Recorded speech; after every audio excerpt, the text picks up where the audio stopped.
Okay. ओम नमो भगवते वासुदेवाय। ओम नमो भगवते वासुदेवाय। ओम नमो भगवते वासुदेवाय। मूकं करोति वाचालं भङ्गुं लङ्घयते गिरिं यत्कृपातमहं वन्दे श्रीगुरुं दीनतारिणं परमानन्दमाधवं श्रीचैतन्य ईश्वरं हरि ओम तत्सत्। हरे कृष्णा कृष्णा कृष्णा हरे हरे, हरे राम राम राम हरे हरे। नमो विष्णुपादाय कृष्णप्रेष्ठाय भूतले श्रीमते भक्ति वेदांत स्वामिन्निति नामिने। नमस्ते सरस्वती देवे गौरवाणी प्रचारिणे निर्विशेष शून्यवादी पश्चातदेशतारिणे। हरे कृष्णा हरे कृष्णा। सो आज हम लोग का है गौर कथा। हम लोग शुरू करते हैं। तो हम लोग लास्ट हम लोग डिस्कस कर रहे थे कि अभी चैतन्य महाप्रभु प्रकाशानंद सरस्वती से मिले हैं और अभी थोड़ा उनका बातचीत शुरू हुआ है। तो अभी मेन उनका शुरू हो गया। अभी मतलब हम लोग थोड़ा सा रिप्ले करते हैं। प्रकाशानंद सरस्वती ने एक सवाल पूछा कि वेदांत पढ़ने के साथ साथ हरिनाम करने से तो कोई प्रॉब्लम नहीं है, जैसे कि वेद शास्त्र, वेदांत मीन्स वेदों का सार जो है, वेदांत सूत्र है उसको बोलते हैं, उसको पढ़ने के साथ साथ हरे कृष्ण महामंत्र करने से भी तो चलता है ना। तो ये क्वेश्चन पूछा। तो फिर चैतन्य महाप्रभु ने बोला, मैं सभी सन्यासियों को और आपको, स्पेशली आपको प्रकाशानंद सरस्वती को, मैं आपको आपसे क्षमा मांगता हूँ अगर आपको बुरा लगे तो मैं आपका सवाल का जवाब दूंगा। मतलब इतना विनम्र भाव से बोला, क्या खराब मत पाना, लेकिन मैं आपका सवाल का जवाब दे रहा हूँ, वेरी हम्बली। तो फिर सारे सन्यासी लोग, उन्होंने देखा कि चैतन्य महाप्रभु इतना विनम्र है, ऑल्दो ही सन्यासी है वो, और सन्यासी उनको सब लोग रेस्पेक्ट करते हैं, फिर भी चैतन्य महाप्रभु, उनका तो अहंकार नहीं था। तो सारे सन्यासी ने बोला, नहीं प्रभु, आप जैसा आप बोलना चाहेंगे आप बोलिए, हम बुरा नहीं पाएंगे। तो भक्त ऐसा ही होता है, भक्त जो बोलता है, भक्त मृदु भाषी होता है, भक्त जो बोलता है इट्स ऑलवेज वेरी स्वीट, कभी भी वो दिल को एकदम चीर नहीं देता है। A Vaishnava is as hard as a thunderbolt and as soft as a rose। मतलब कि वैष्णव एक वज्र समान है, पर उसी टाइम पे, सेम टाइम में वो गुलाब समान है। मतलब कि वैष्णव जब डांटते हैं लगता है कि वज्र लगता है, लेकिन वज्र लगता है कि मानो दिखने में लग रहा है कि वज्र है, लेकिन असल में वो गुलाब है। दिखने में लगता है कि ओके भक्त ने मेरे ऊपर वज्र मारा है, मतलब वज्र मीन्स थंडरबोल्ट है ना, लाइटनिंग, उसको वज्र बोलते हैं संस्कृत में। तो वज्र फेंका है, थंडरबोल्ट फेंका मेरे ऊपर, लेकिन जब थंडरबोल्ट छूटा है तो फिर लोग जल के राख हो जाते हैं।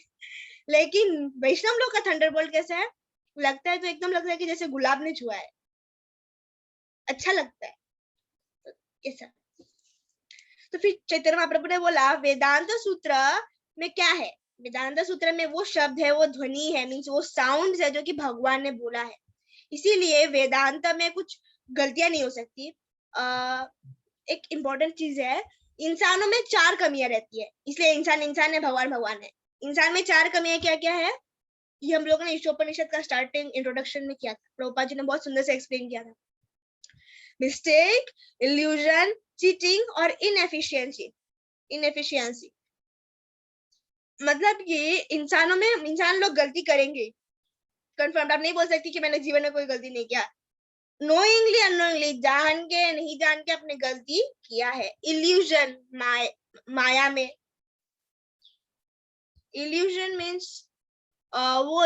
मीन्स माया में, इंसान माया में है। एक तो ये है इल्यूजन, इसको अच्छे से एक्सप्लेन किया ईशोपनिषद की स्टार्टिंग में, वहां पर प्रभुपाद जी बहुत अच्छे से डिटेल में एक्सप्लेन किया, या तो 4 वर्ड्स में है। चीटिंग, तो हम लोग चीटिंग करते हैं और हम लोग चीटेड भी हो जाते हैं। हम लोग चीटिंग करते हैं, साथ साथ में हम लोग खुद भी चीटेड हो जाते हैं, एक ये है। दूसरा इनएफिशिएंसी, हम लोग सब में अच्छे नहीं, कुछ में खराब है, कुछ में अच्छे है। उपनिषदों का जो मैसेज है, जैसे व्यासदेव जी ने क्या क्या लिखे थे, नंबर 1 वेद लिखे थे, उपनिषद लिखे थे, पुराण लिखे थे और इतिहास लिखे थे। कितने वेद है, 4 वेद है, लिख सकते हो। How many Vedas? Equal to 4 Vedas. कौन कौन से? ऋग्वेद, सामवेद, यजुर्वेद और अथर्ववेद, 4 वेद लिखे थे। ठीक है। वेद, वेद मीन्स नॉलेज। ठीक है, वेद मतलब ज्ञान होता है, दिव्य ज्ञान। वेद लिखे थे। उपनिषद, कितने उपनिषद है? 108 उपनिषद है, बहुत सारे उपनिषद है। ओके। उपनिषद मतलब कि उपा मीन्स पास में, मतलब गुरु के पास जो ज्ञान लिया जाता है उसको उपनिषद कहते हैं। ओके। गुरु के पास, जैसे कि गीतोपनिषद, भगवत गीता ही एक उपनिषद है, इसलिए हम लोग इसको गीतोपनिषद भी कहते हैं। जैसे प्रभुपाद जी फर्स्ट चैप्टर के फर्स्ट वर्स के परपोर्ट में प्रभुपाद जी को गीतोपनिषद भी बोलते हैं। या तो गीतोपनिषद मतलब कि उपनिषद, उप मीन्स पास, किसके पास? गुरु के पास बैठ के जो ज्ञान लिया जाता है, जो नॉलेज लिया जाता है, उसको उपनिषद बोलते हैं। गुरु मतलब कि हम लोग के ट्यूशन टीचर नहीं, गुरु मीन्स जो हम लोग को दिव्य ज्ञान देते हैं। गुरु का मतलब क्या होता है? गुरु में 2 शब्द आता है, गु और रु। गु मतलब होता है अंधकार, रु मतलब काटना, मतलब ऐसा व्यक्ति जो हम लोग के जीवन से अंधकार को काट दे, उसको हम बोलते हैं गुरु। ठीक है। ओके, सो उपनिषद का मतलब समझ लिया। कितना उपनिषद है? 108 उपनिषद है। अभी पुराण। पुराण, पुराण मतलब कि नहीं जो पुराना हो चुका है। ठीक है, बहुत सारा मतलब आता है पुराणों का, लेकिन पुराना, ज्यादातर लोग अभी हिंदी भाषी है तो हिंदी में बोलते हैं पुराना। पुराना मतलब कि जो पुराना हो चुका है वही पुराना है। जो बसा साड़ी सारा जो है वो सबको पुराण बोलते हैं। नहीं, पुराण मतलब पूरा नव, पूरा नव ये शब्द से आता है। पुराना जो शब्द है ये पूरा नव शब्द से आता है, मतलब बार बार जो नया हो। जितने बार आप पुराण पढ़ो तो उतना लगेगा कि अरे ये तो मैंने ढंग से पढ़ा ही नहीं था, ये तो नया है, ये तो नया है, ऐसा लगता है। पुराण, जैसे श्रीमद् भागवतम, ये भागवत पुराण का एडवांस फॉर्म है। श्रीमद् भागवतम जो हम कर रहे हैं ना, भागवत पुराण का अपग्रेडेड एडवांस जो फॉर्म है, भागवतम, श्रीमद् भागवतम है। ओके, पुराण 108 पुराण है। पुराण के मेन मतलब है पूरा नव। पूरा नव means always, ever, fresh, new. पुराण 18 पुराण है, बहुत सारे पुराण है। विष्णु पुराण है, गरुड़ पुराण है, स्कंद पुराण है सबसे बड़ा। तो उस तरह से पुराण है पूरा नव, जो हमेशा नया हो। जितना आप पुराण को पढ़ोगे ना, बार बार लगेगा कि अरे ये तो नया है, ऐसा लगता है। पुराण। इतिहास, इतिहास मीन्स हिस्ट्री। इसको तो समझाने की जरूरत नहीं है, इतिहास का मतलब तो हम लोग पढ़ते ही आ रहे हैं। इतिहास मीन्स हिस्ट्रीज। हिस्ट्रीज कौन कौन से है? 2 are there, what? Ramayana and Mahabharata. तो ये 2 हिस्ट्री है। महाभारत का एक पार्ट है भगवत गीता, जो कि एक उपनिषद भी है। ठीक, उपनिषद का मतलब जैसे मैंने समझाया, मैं शॉर्ट में रिपीट करती हूँ, सेम बात है। उपा मीन्स पास, उप मीन्स पास, किसके पास? गुरु के पास जो ज्ञान लिया जाता है उसको उपनिषद बोलते हैं। क्योंकि भगवत गीता कृष्ण ने अर्जुन जी को बोला था, अर्जुन जी कृष्ण के पास बैठ के सुन रहे थे। अर्जुन कृष्ण से, कृष्ण उनके गुरु है अभी, he is not acting like a friend. अभी वो दोस्त का काम नहीं कर रहा है, अभी वो गुरु का काम कर रहा है। तो इसीलिए ये जो भगवत गीता बोले गए, इसको गीतोपनिषद भी बोलते हैं, गीतोपनिषद सेम। ओके, तो ऐसे करके, तो अभी मैंने सारा समझा दिया आप लोग को। तो चैतन्य महाप्रभु बोल रहे हैं रिटर्न बैक, तो उपनिषदों का जो मैसेज है, मैंने उपनिषद अभी समझाया। अभी उपनिषदों का जो मैसेज है, 108 उपनिषद है। रिकॉल करते हैं, कितने वेद? 4 वेद। कितने उपनिषद? उपनिषद 108 उपनिषद। कितने पुराण? 18 पुराण। कितने इतिहास? 2 इतिहास, रामायण महाभारत। ओके, तो उपनिषदों का जो मैसेज है वो वेदांत सूत्र में लिखा गया है। और इसीलिए जो वेदांत सूत्र, वेदा अंत, वेदांत सूत्र मतलब वेद अंत, वेदों का जो अंत है। जिसे हम लोगों ने श्लोक किया था ना, वेदैश्च सर्वैरहं एव वेद्यो, भगवत गीता का श्लोक किया था हम लोगों ने। मतलब कृष्णा बोल रहे हैं कि वेद पढ़ के सीखना क्या है, जानना क्या है? मुझे जानना है, मैं ही वेद का अंत हूं। और मैंने, I am the compiler of Vedanta, मैंने वेदांत लिखा है। ये नहीं कि वेदांत किसी चुटुर पुटुर इंसान ने लिखा है। I am the compiler of the Vedanta, Vedanta. Okay, Vedanta means जो वेद का अंत है। बहुत इंपॉर्टेंट चीज, आप लिख सकते हो। तो वेदांत मीन्स, हम लोग जैसे पोएम्स के समरी करते हैं ना, जैसे पोएम है, पोएम तभी कुछ और भाषा में लिखा रहता है, सेम इंग्लिश में रहता है मेरा भाषा। मतलब कि पोएम कैसे लिखा रहता है, एक ऐसे तरीके से, एक ऐसे क्या बोल सकते हो उसको, एक ऐसे तरीके से लिखा गया है जो कि एकदम स्पेशल वे में, स्पेशल तरीके में लिखा गया है। ठीक है, तो उस पोएम को भी समझने के लिए तो अभी उसको इंग्लिश में ट्रांसलेट अच्छे से समझाना तो पड़ेगा ना। तो उसको हम लोग बोलते हैं समरी, जैसे हम लोग करते आ रहे हैं। तो हम लोग को पोयम दिया जाता है तो हम पोयम का समरी लिखते हैं, या सारांश जिसको हम हिंदी में बोलते हैं। उसी तरह जो वेदों का जो सार है, सार मीन्स सारांश, वेदों का जो एंड है, वेद में बोला क्या गया, मेन क्या बोला गया वेद में, वो वेदांत सूत्र में लिखा गया है। ठीक है, ओके। वेदांत सूत्र, ओके। तो वेदांत सूत्र में जो लिखा है कि सबका, दैट्स द एंड, मतलब इसके ऊपर कुछ है नहीं, दैट्स द अल्टीमेट। तो शंकराचार्य जी ने, आदि शंकराचार्य जी कौन है? एक्चुअली शिव जी स्कंद पुराण में वो बोलते हैं कि मैं कलयुग में आऊंगा एक ब्राह्मण का वेश लेके, और मैं बुद्धिज्म में प्रचार करूंगा, लेकिन थोड़ा अलग तरीके से।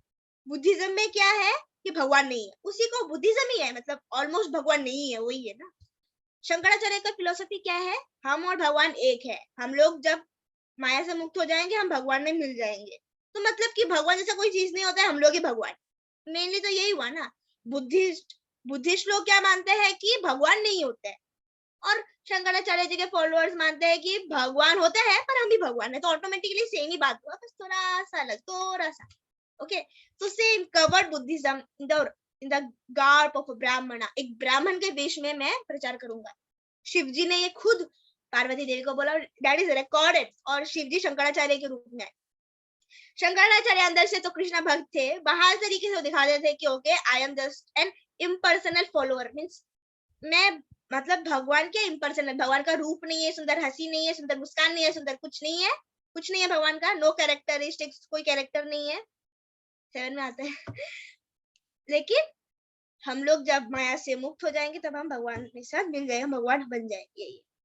तो इसे शंकराचार्य जी ने, जो आदि शंकराचार्य, तो उनके जो फॉलोअर्स है उनको टाइटल लग जाता है शंकराचार्य। तो आदि शंकराचार्य जी ने वेदांत सूत्र के ऊपर जो एक्सप्लेनेशंस दिया है उसका कोई सूत्र से लेना देना नहीं है, वो उनका खुद का फिलोसफी से लेना देना है। क्योंकि उन्होंने, हम लोग क्वेश्चन कर सकते हैं, भला शिव जी ने क्यों उल्टा प्रचार किया? कृष्ण ने शिव जी को ये आदेश दिया था कि तुम ऐसे लोगों के गुरु बनो जो कि निहायती नालायक लोग हैं, उन लोग के तुम जाइए गुरु बनो, और उनको मुझसे अलग करो, ताकि पॉपुलेशन बढ़ सके।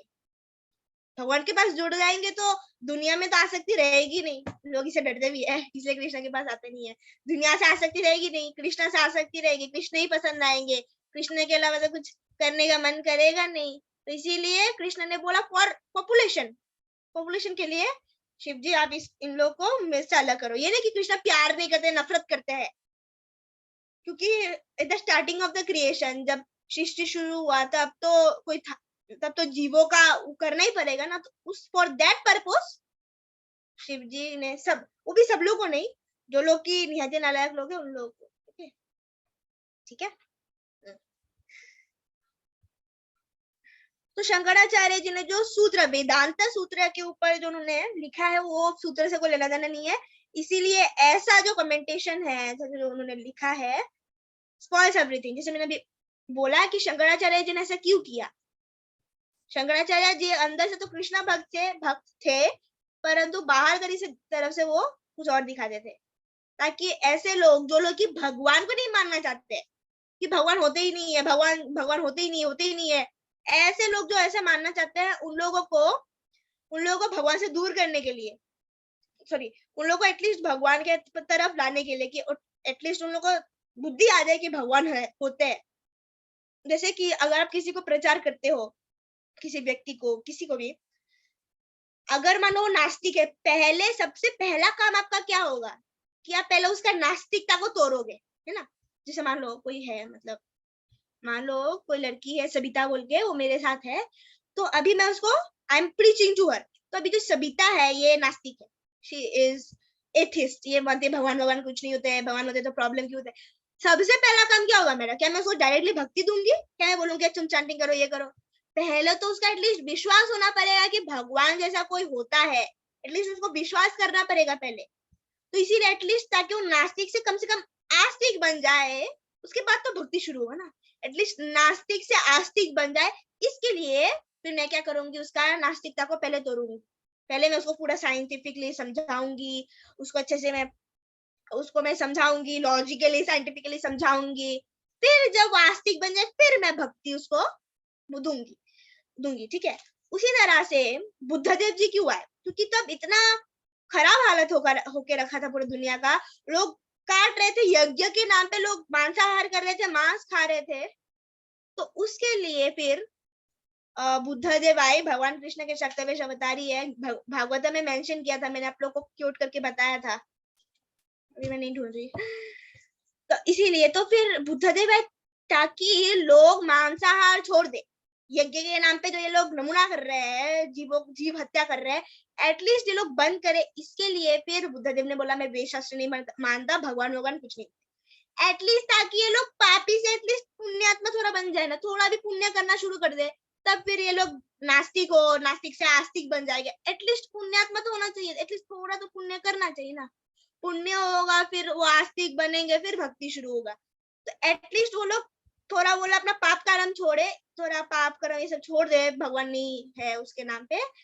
फिर जाके फिर शंकराचार्य जी है, पहले बुद्धदेव आए, उन्होंने बोला ये मांसाहार सब छोड़ दो, अहिंसा परम धर्म। उसके बाद फिर शंकराचार्य जी आए, शंकराचार्य जी ने फिर उन लोग को एटलीस्ट नास्तिक से आस्तिक बनाया। पहले तो वो लोग कुछ भी नहीं थे, -1 थे, -1 से 0 पे लाया बुद्धदेव जी ने। मतलब भगवान कुछ नहीं होते, ओनली मोरालिटी, मतलब कि सबको दया करना, ये that is the main thing. At least आपके पास दया होना चाहिए ना, एटलीस्ट आपके पास दया होना चाहिए, ममता होना चाहिए, फिर ही तो जाके आप एटलीस्ट नास्तिक से आस्तिक बनोगे। नास्तिक लोगों में भी थोड़ा दया होती है, तो इसलिए वो लोग इजीली आस्तिक बन सकते हैं।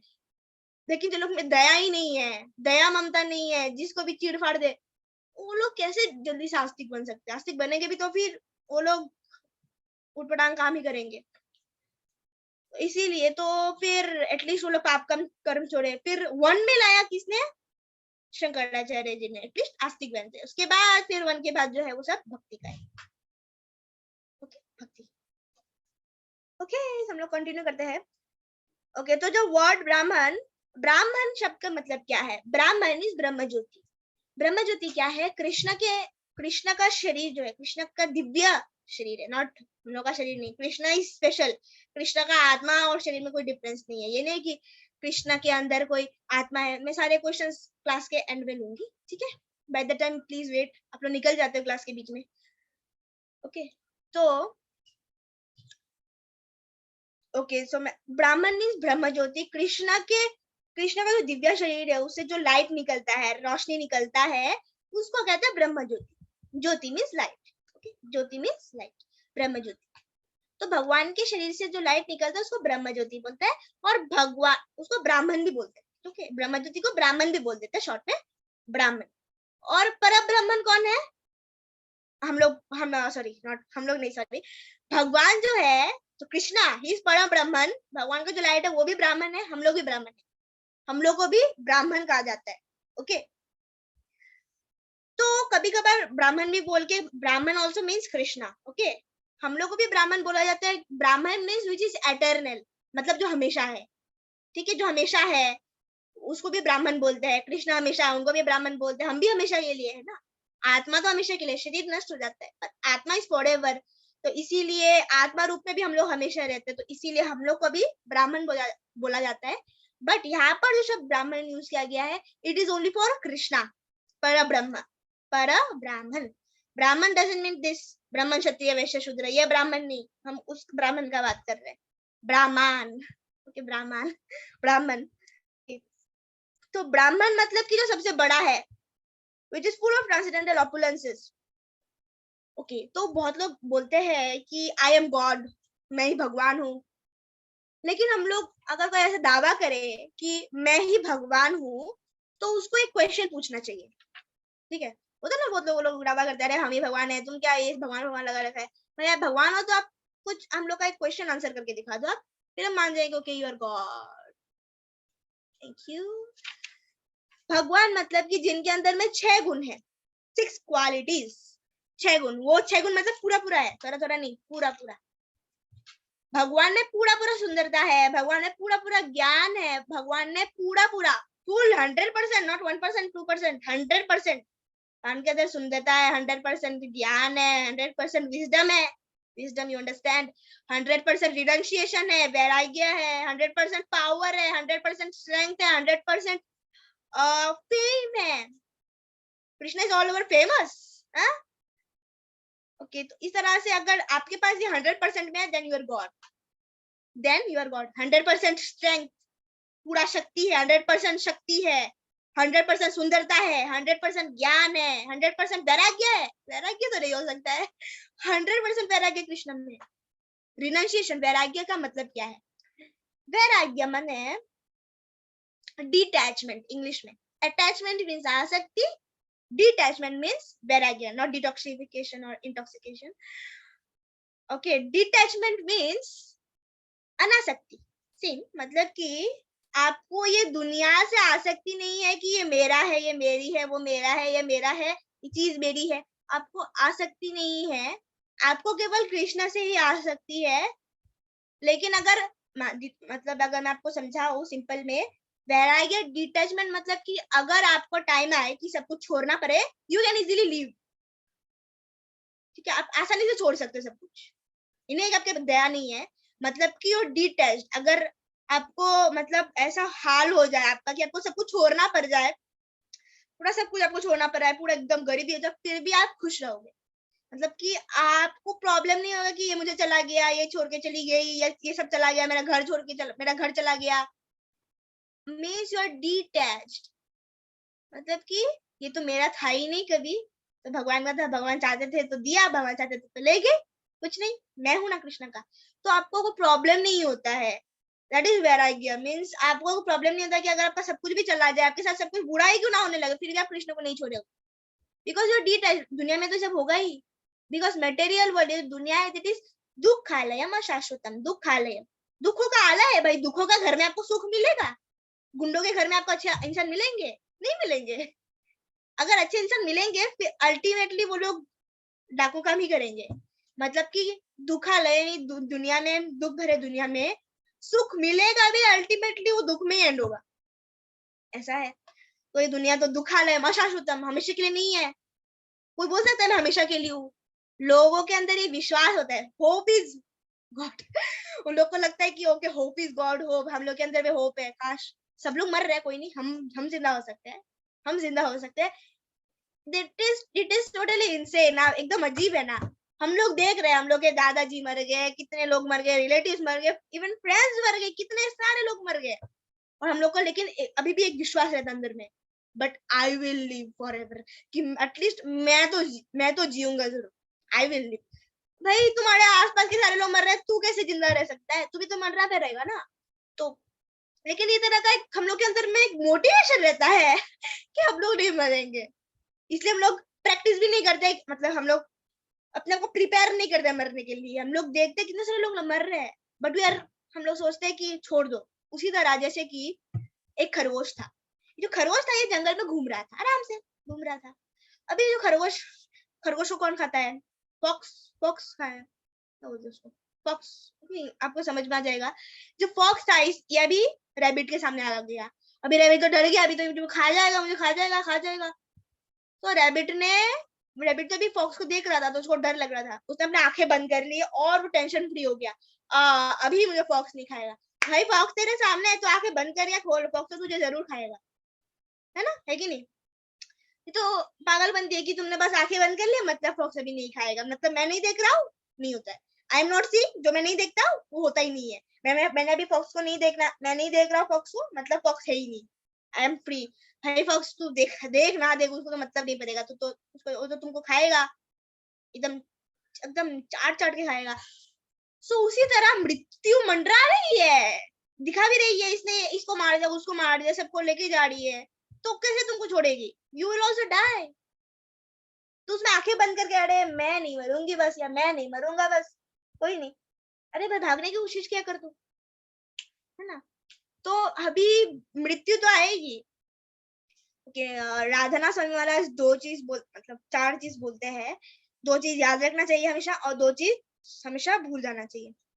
2 चीज क्या क्या भूल जाना चाहिए इज वेरी इंपॉर्टेंट.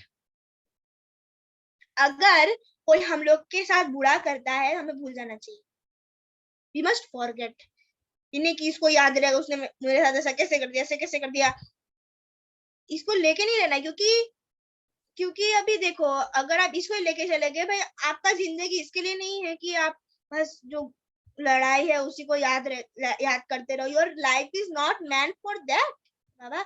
इसके लिए आपका जिंदगी नहीं है। आपकी जिंदगी तो कृष्णा के लिए है। ये तो छुतर पुतर चीजें आते रहेंगे ना, है ना। जैसे कि आपने कभी क्रेन देखा है? क्रेन, तो जो क्रेन क्या है, इसको ना बड़ी मछली खानी होती है, तो मतलब ये एक तो स्टैचू जैसा खड़ा रहेगा, उसमें छोटी मछली आएगी जाने देगा, छोटी मछली आएगी जाने देगा, छोटी मछली आएगी, जब बड़ी मछली आएगी तो क्या सब खा लेगा उसको स्पीड में, विद इन 1 मिली सेकेंड। तो चालाक है, मतलब ऐसे खड़ा रहेगा लाइक स्टैचू, और जैसे छोटी छोटी मछली को जाने देगा, ओके नो प्रॉब्लम। लेकिन जैसे बड़ी मछली आएगी, because he is focused Baba, he is focused, मुझे इसी बड़े मछली को पकड़ना है। छोटे छोटे मछली को अगर पकड़ने में जाए तो बड़ा मछली आएगा नहीं, तो खतुदार इंसान से भागो यार। तो इसीलिए हम लोग अपने फोकस में डिटरमाइन होना चाहिए। छोटे चीजें आती जाती रहेंगी, तो हम लोग का फोकस है कृष्ण प्रेम, कृष्ण प्रेम, कृष्ण प्रेम, ना कि छुतर पुतर इंसान प्रेम। कृष्ण प्रेम, नॉट इंसान प्रेम, कृष्ण प्रेम। तो हम कृष्ण प्रेम में जब हम लोग का फोकस रहेगा, तो ऑटोमेटिकली जो ये सब चीजें है ये मैटर नहीं करेगी। हम लोग ये आते जाते रहेगी, हम लोग को मैटर नहीं पड़ेगा, कुछ नहीं है सर, आते जाते रहते हैं। मेन काम है क्या, मेन हम लोग का लक्ष्य क्या है, गोल क्या है, कृष्ण प्रेम। ओके, इस तरह से। तो दो चीजें क्या भूलना है, नंबर 1, अगर कोई हमसे हम लोग के प्रति, हम लोग के साथ कुछ गलत करता, भूल जाओ, फॉरगेट इट। गलती तो सबसे होती है, आपने गलती नहीं किया है, गलती होती है, माफ कर देना चाहिए। दूसरा, अगर आपसे किसी का भला हुआ है, वो भी भूल जाना चाहिए। अहंकार होगा ना, नहीं तो ओके मैंने इसका हेल्प किया है ना। अहंकार, अगर आप किसी का भला करते हो तो वो भूल जाना चाहिए, याद करके नहीं रहना चाहिए मैंने उसका ये अच्छा किया था, ये अच्छा किया था, ये अच्छा किया था। एक तरफ से तो अहंकार बढ़ेगा, दूसरी तरफ से अगर कुछ गलती होगा, जैसे फर्स्ट अभी क्या बोला मैंने, कोई गलती कर तो भूल जाना चाहिए, आप नहीं भूल पाओगे, क्योंकि आपके मन में आएगा मैंने इसको कितनी मदद की और आखिर में इसने मुझे ये धोखा दे दिया, तब कृष्णा प्रेम भूल के इस सब में, इस चक्कर में पड़ जाओगे। ये अभी दो चीज क्या याद रखना है, मृत्यु कभी भी आ सकती है, ये नहीं कि आप बुढ़ापे में मरोगे। You can even die in old age, middle age, young youth, in your young age, and even in childhood, even now, even tomorrow, कभी भी 2 मिनट बाद भी कुछ भी हो सकता है। You're not confirmed। बोल सकते हो कि ओके मैं तो इतने इतने साल तक तो जीना ही है, मुझको जीना ही है, तो मृत्यु तुम्हारी ये पूजा करके नहीं रहेगी कि आप जो बोलो वो करती रहेगी। तो मृत्यु कभी भी आ सकती है, death can come any time. और दूसरा चीज क्या याद रखना है, अरे मृत्यु आएगी तो उसे बचना भी तो है। Every problem has its own solution. तो क्या सेकंड चीज क्या याद रखना है, हरि नाम से हम लोग मृत्यु से बच सकते हैं। हरि नाम ही हम लोग को मृत्यु से बचा सकता है। तो ये बोलो कैसे, मतलब भक्त लोग कभी मरेंगे नहीं? नहीं देखिए देखो, दुनिया के जो लोग हैं, लोग जब मरते हैं दुखी होकर पूरा जिंदगी भी जिएंगे, कैमरा में दिखेंगे okay we are so happy, लेकिन असल में अंदर में तो खोखला रहते हैं लोग का जीवन। और साथ ही में ये लोग जब पूरा जिंदगी जीते, पूरा दुख से जिंदगी जीते हैं, है ना। और दुख से जिंदगी जीते हैं, फिर मरते समय भी बहुत दुखी होकर मरते हैं। लेकिन भक्तों का उल्टा है, भक्त पूरा जिंदगी खुश रहते हैं, आनंदित रहते हैं। प्रॉब्लम्स आते जाते रहते हैं, ज्यादा प्रॉब्लम्स आते हैं भक्त के जीवन में, लेकिन भक्त उससे हिलता नहीं है। और फिर जब भक्त मरता है, दैट इज ऑल्सो ग्लोरियस, चाहे वो एक्सीडेंट में क्यों ना मरे, कहीं पर भी क्यों ना मरे, भक्त विल ऑलवेज रिमेन हैप्पी, क्योंकि उसको पता है कि मैं चाहे जैसे भी मरूं, कृष्ण तो मुझे नहीं भूलेगा, कृष्ण मुझे लेके जाएगा। सो डेंजर नहीं रहता है, हरिनाम हम लोग को हमेशा बचाएगा, तो याद रखना है। ओके, तो शब्द, ये जो शब्द ब्राह्मण नहीं समझाता है कि द ग्रेटेस्ट ऑफ ऑल, सबसे बड़ा कौन है, Krishna, which is full of transcendental opulence. भगवान के अंदर सारे शक्तियां, मैंने अभी जैसे बोला, भगवान के अंदर 6 गुण है, full knowledge, full beautiful, full opulence, पूरा ऐश्वर्य है, full strength, full wisdom, full renunciation means वैराग्य, जो मैंने समझाया, डिटैचमेंट, और सुपीरियर टॉल, भगवान सबसे बड़े हैं। ब्राह्मण मतलब भगवान ही है, लेकिन अभी बहुत लोग ने अभी भगवान को अलग अलग समझा दिया है, भगवान को उन्होंने समझा दिया है कि भगवान ये है, ये है। और ऐसा भी दिखाते हैं कि भगवान कोई नहीं, भगवान बुढ़े इंसान है, उनका बड़ा सा दाढ़ी मूंछ है और वो ही इज गॉड। भगवान बुढ़ा है ना, इसलिए भगवान को बुढ़ा होकर दिखाया। ऐसा नहीं है, नवयौवनम, भगवान हमेशा न्यूली फ्रेश ही होता, मतलब कि आज जितना कृष्णा सुंदर दिख रहे हैं ना, कल उससे डबल ज्यादा सुंदर दिखेंगे, परसों से ट्रिपल ज्यादा सुंदर दिखेंगे। That is Krishna. आज जितना सुंदर दिख रहा है ना, उससे कल कल उससे ज्यादा सुंदर दिखेंगे। इवन राधा रानी से, राधा रानी कैसे अलग हो सकती है? भक्त लोग भी आज जितना सुंदर दिखेंगे ना, कल उससे ज्यादा। अब सोचोगे कि इतना सुंदर तो कभी थे ही नहीं ये लोग कल। ओके, तो जो भी स्पिरिचुअल वर्ल्ड में हम लोगों का जो दुनिया है, यूनिवर्स है, इसको हम लोग बोलते हैं मटेरियल वर्ल्ड। स्पिरिचुअल वर्ल्ड मतलब भगवान का धाम, भगवान का जगह।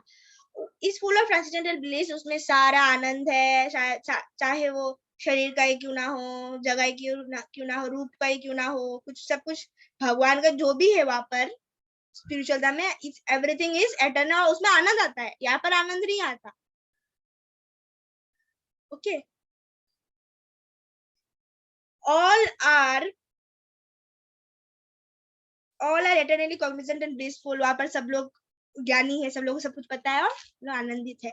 आचार्य शंकराचार्य जी की गलती नहीं है कि उन्होंने वेदांत सूत्र के ऊपर टिकाई दी। गलती किसका है? जो इसको सुनेगा, जो गधा है, जो इसको सुन के इसको इसी को मान लेगा, ही इज डूम। जो लोग कि भगवान का दिव्य शरीर को कुछ इंसान ये सब दुनिया का शरीर मानता है, वो तो बहुत बड़ा पाप करता है, अपराध करता है ना भगवान के प्रति। तो इसलिए चैतन्य महाप्रभु ने ऐसा बोल के सन्यासियों को बोला, जैसे उसी तरह जैसे उन्होंने सार्वभौम भट्टाचार्य का शौर्य था ना पूरी का, उसी के जैसा उन्होंने बोला। And by forceful arguments he nullified the Mayavada interpretations. और उन्होंने बहुत अच्छे से सारे जो मायावाद, मायावाद क्या है, जो कि माया को बड़ा बोलते हैं, माया भगवान से बड़ी, इसे माया ने भगवान को ही ढक दिया ना, ऐसे कैसे हो सकता है? चूहा वाला शेर को कैसे ढक देगी? It's not possible.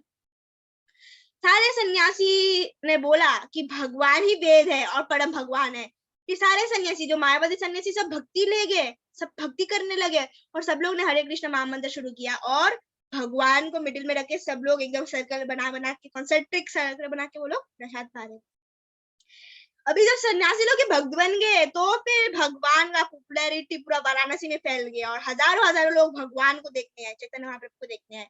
फिर चैतन्य महाप्रभु ने श्रीमद् भागवतम का इसी प्रकार से चैतन्य महाप्रभु ने श्रीमद् भागवत धर्म का प्रचार प्रसार किया और बाकी सारा जो मायावाद है, अद्वैतवाद, सबका खंडन किया, तोड़ दिया। इसके बाद सारे वाराणसी, वो लोग पूरा वाराणसी हरे कृष्ण महामंत्र में झूमने लगा। Varanasi is actually very holy place, Ganga बहती है, कितना अच्छा जगह है वो। While the Lord was camping at Varanasi, जब वाराणसी में थे, सनातन गोस्वामी भी आ गए। पहले सनातन गोस्वामी गवर्नमेंट ऑफ बंगाल के अंडर में एक state minister, basically prime minister थे। नवाब हुसैन शाह के अंडर में वो प्राइम मिनिस्टर थे। उनको ना बहुत प्रॉब्लम हो रहा था because he was very intellectual, बहुत इंटेलिजेंट थे। तो ना जो नवाब था, राजा था, वो चाहता नहीं था कि ये नवाब हुसैन शाह चाहता नहीं था कि सनातन जो है, मतलब शकर मल्लिक उनका नाम पड़ गया था। एक्चुअली में वो ब्राह्मण थे। फिर ब्राह्मण से एक बार क्या हुआ, मैं बोल देती हूँ। मतलब कि एक बार नवाब हुसैन शाह ने बोला कि एक तरह का बिल्डिंग बनाना है, एक पार्टिकुलर टाइप का बिल्डिंग बनाना है। तो अभी बिल्डिंग बनाने के लिए कितने लोग चाहिए, कितना जगह चाहिए, कितने मेजरमेंट, सब कुछ अभी करने तो बहुत टाइम लग रहा था। तो अभी वो जगह जब देखने गए तो वहां पर उनको एक व्यक्ति मिले, बेसिकली वो सनातन गोस्वामी। तो उनको, मतलब जो नवाब हुसैन शाह का जो सर्वेंट था, सेक्रेटरी था, उसने पूछा, मतलब उसने मतलब वो प्रॉब्लम में था कि नवाब हुसैन शाह अगर मैं ये पूरा नहीं करूंगा, ये प्रोजेक्ट को, आर्किटेक्चर प्रोजेक्ट को, तो फिर मुझे मार देगा, मैं क्या करूँ, बहुत टेंशन में था। तो अभी सनातन गोस्वामी हुए नहीं, उन्होंने फिर बोला कि अभी टेंशन में क्यों हो, फिर वो मुस्लिम, उसने सब कुछ दिखाया कि ये प्रॉब्लम है। तो सनातन गोस्वामी ने बोला इसको इजी, इसको ऐसे ऐसे मीटर में ऐसे ऐसे कर दो और इतना इतना जगह ले लो, इतना इतना लोगों से बात कर, हो गया। इतना फास्ट, इतना इंटेलेक्चुअल आंसर दिया। वो इंसान एकदम शॉक्ड रह गया, भाई इसने कैसे कैसे कर दिया। स्पिरिचुअल धाम के लोग है, मटेरियल जगह का ये तो कुछ भी नहीं है, चुतुर चीजें है इनके सामने। तो उसके बाद फिर ये जो खबर पहुंची नवाब हुसैन शाह की, ऐसे ऐसे इंसान ने, ब्राह्मण ने तो ऐसे ऐसे जवाब दे दिया। फिर नवाब हुसैन शाह, तब मुगलों का राज था, उन्होंने सनातन गोस्वामी को बोला कि आप हमारे यहाँ काम करिए। सनातन गोस्वामी की इच्छा नहीं थी, अभी नवाब हुसैन शाह ने बोला है तो करना पड़ेगा, नहीं तो खत्म कर देगा। तो फिर वो आए, साथ में उनके छोटे भाई भी आए, रूपा गोस्वामी जो बनने वाले थे। फिर उनका नाम पड़ा दबीर खास, सनातन गोस्वामी का नाम पड़ा शकर मल्लिक और रूपा गोस्वामी का नाम पड़ा दबीर खास। तो दबीर खास तो आसानी से निकल गया, वो तो फाइनेंस मिनिस्टर बना था, सनातन गोस्वामी प्राइम मिनिस्टर बने थे, रूपा गोस्वामी तो आसानी से निकल गए। और उन्होंने बोला कि प्राइम मिनिस्टर बहुत हाई पोस्ट में है, अगर आप अभी निकल जाओगे ना तो फिर सब फंस जाएंगे, लेकिन अगर मैं पहले गया ना तो कोई प्रॉब्लम नहीं होगा, क्योंकि मैं तो छोटा हूँ। इसीलिए ना, जब जैसे कि अगर कोई छोटा चीज टूट जाए ना कोई प्रॉब्लम नहीं, अगर बड़ा चीज टूट जाए तब तो सब बिखर जाते हैं ना। तो इसलिए सबसे पहले छोटा चीज, जैसे कि एक बार शिवाजी, जानते शिवाजी है, छत्रपति शिवाजी महाराज। एक बार शिवाजी महाराज ये एक राजा को उन्होंने अटैक किया था, लेकिन वो हारे, और हार के ना वो अभी जंगल में मतलब फिर पहुंच रहे थे अपने अपने राज्य में। तो वहां पर उनको एक बूढ़ी औरत मिली। बूढ़ी औरत ने, हाँ, बूढ़ी औरत ने इनवाइट किया शिवाजी को, और शिवाजी बहुत भूखे प्यासे थे तो उनको अच्छे से खिचड़ी दिया, गर्मा गर्म खिचड़ी था, बहुत गर्म था। कैसे आप खिचड़ी को जब डायरेक्टली स्टोव से निकाल के देते तो बहुत गर्म होता है। अभी शिवाजी, उनको इतनी भूख लगी थी, उन्होंने सीधा बीच में डाल दिया हाथ को, अभी हाथ जल गया उनका, अरे बोल के हाथ उनका जल गया। तो फिर वो बूढ़ी औरत ने डांट लगाया, तुम तो एकदम शिवाजी, उनको पता नहीं कि शिवाजी है, उनको तो कंफर्म नहीं है ना शिवाजी, एकदम एकदम ऐसे पसीने से एकदम लथपथ होकर, उनको समझ में नहीं आया बूढ़ी औरत को। उन्होंने बोला तुम शिवाजी जैसा हरकत क्यों कर रहे हो? अगर शिवाजी आज वो छोटे छोटे जो फोर्ट्स है, छोटे जो जगह है, छोटे छोटे जो फोर्ट्स है, महल है, उनको अगर वो पहले करता, कैप्चर करता, फिर जाके बड़े को कैप्चर करता तो आसानी से कैप्चर हो पाता। उसने सीधा बड़े को कैप्चर करने की कोशिश की, इसलिए वो हार गया। तुम शिवाजी जैसा क्यों हरकत करते? शिवाजी के सैनिक हो ना, शिवाजी जैसे ही हो तुम।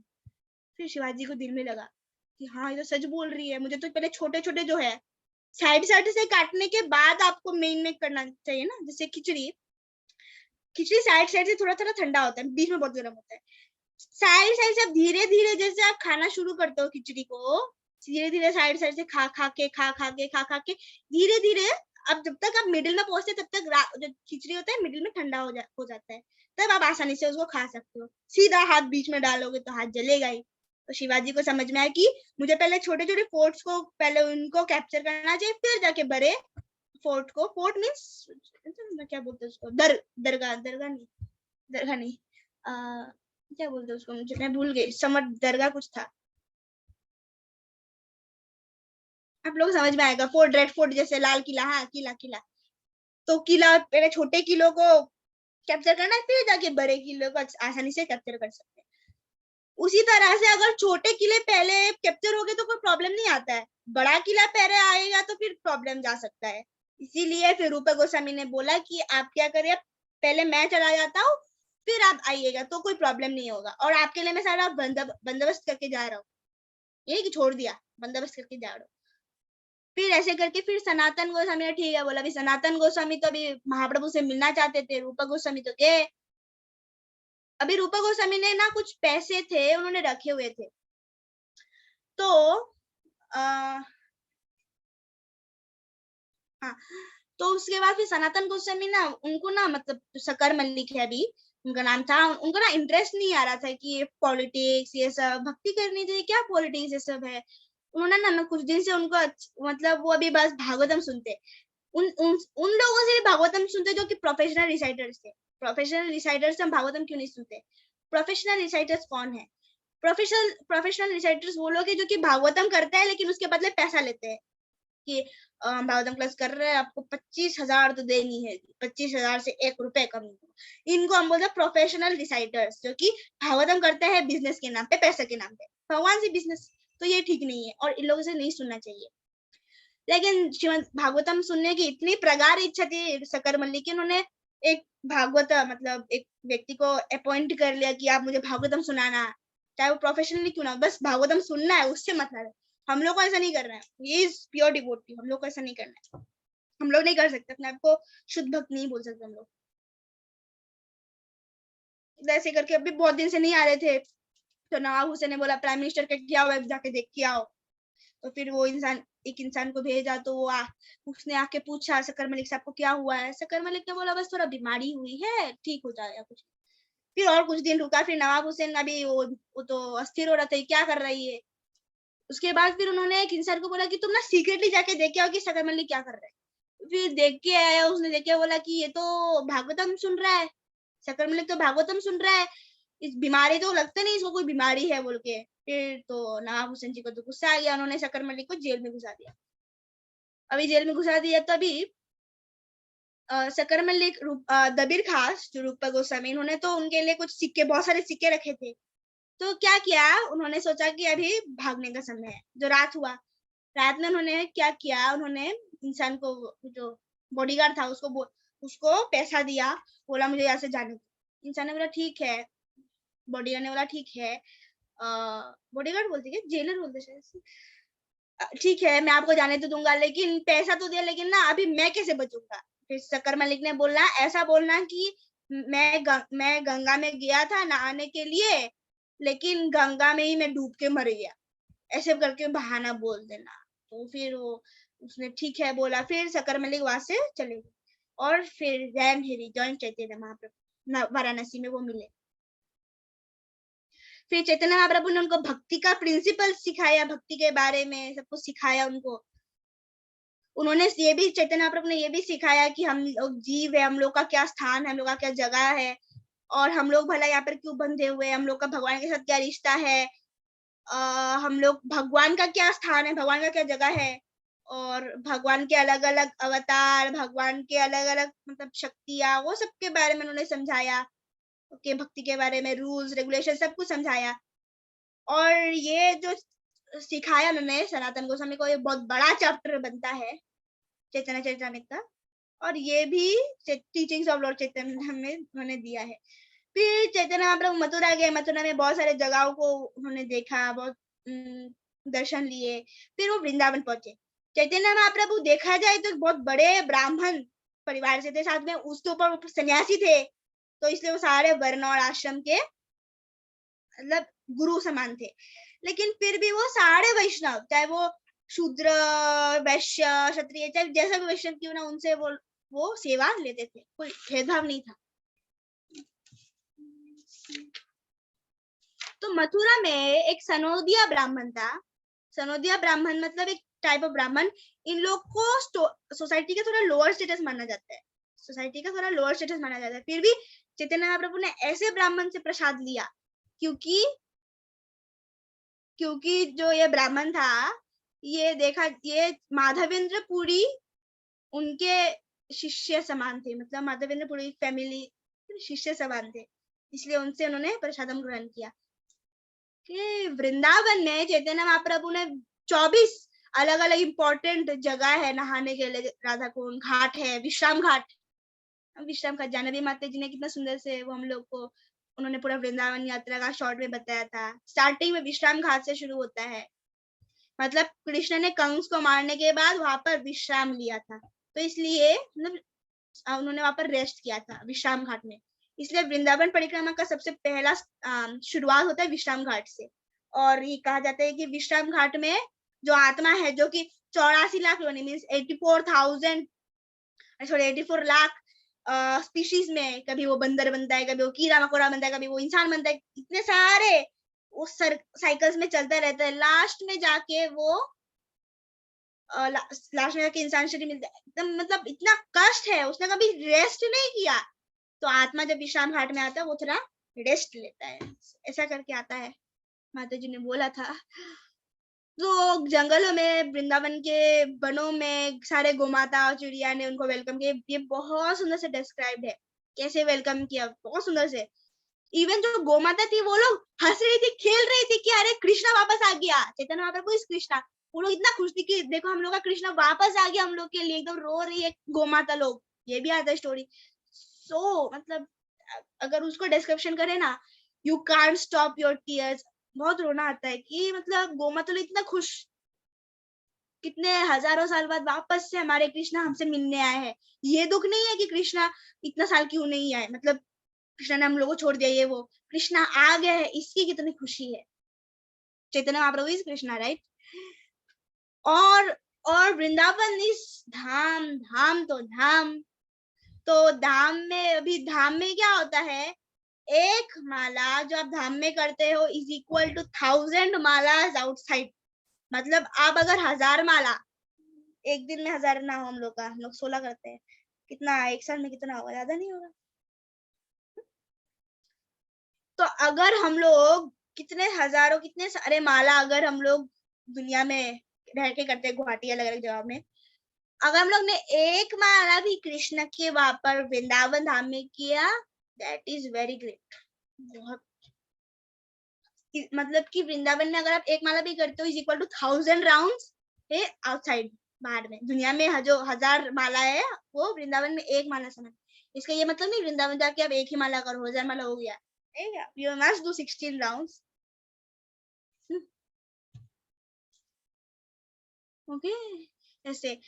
तो कभी कभार वे बेहोश हो जाया करते थे तो उनको हरिनाम से जगाया जाता था। ऐसे करके चैतन्य महाप्रभु के शरीर में जब वो वृंदावन के वनों से गुजरे थे तब उनके शरीर में सब साइंस दिखाई देने लगे, जो कि एकदम मतलब इनएक्सप्लिकेबल, मतलब समझाया नहीं जा सकता। मैंने अभी जैसे बोला, समझा नहीं सकता है दिव्य भाव, यू कांट एक्सप्लेन।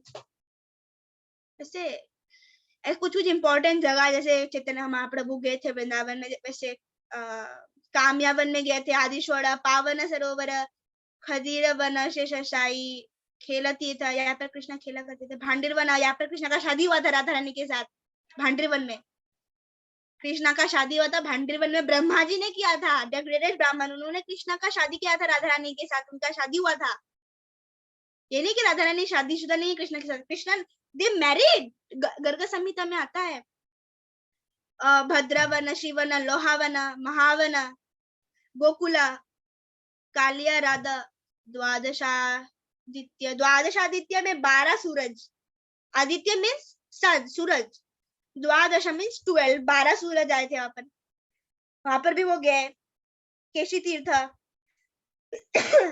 तो जहां पर जब चैतन्य महाप्रभु जहां पर रास लीला हुआ था वहां पर जब वो गए, अभी भी जब आप निधिवन जाते हो वहां पर एक रासस्थली है ना, रासस्थली है वहां पर, वो मार्बल से है, तो वहां पर बोला जाता है अगर आप ऐसे हंस हंस के हरी बोल हा हा करके अगर आप घूमते हो, चक्कर मारते हो, आप पूरा जीवन हंस हंस के रहोगे।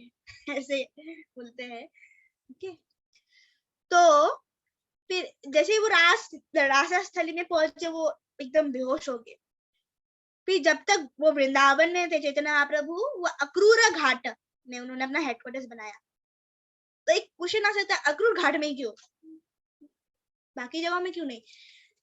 देखो हम लोग के जो गुरु, हम लोग के श्रील प्रभुपाद जी के जो गुरु महाराज है श्रील भक्ति सिद्धांत सरस्वती ठाकुर प्रभुपाद जी, उन्होंने हम लोग को, उन्होंने बोला है कि हम लोग वृंदावन नहीं जाएंगे, वृंदावन में हम लोग नहीं जाएंगे, अगर हम लोग को जाना ही है, हम लोग जाना ही है सेवा करने के लिए, हम लोग कुरुक्षेत्र में जाएंगे, क्योंकि वहां पर राधा रानी को हम लोग की जरूरत है।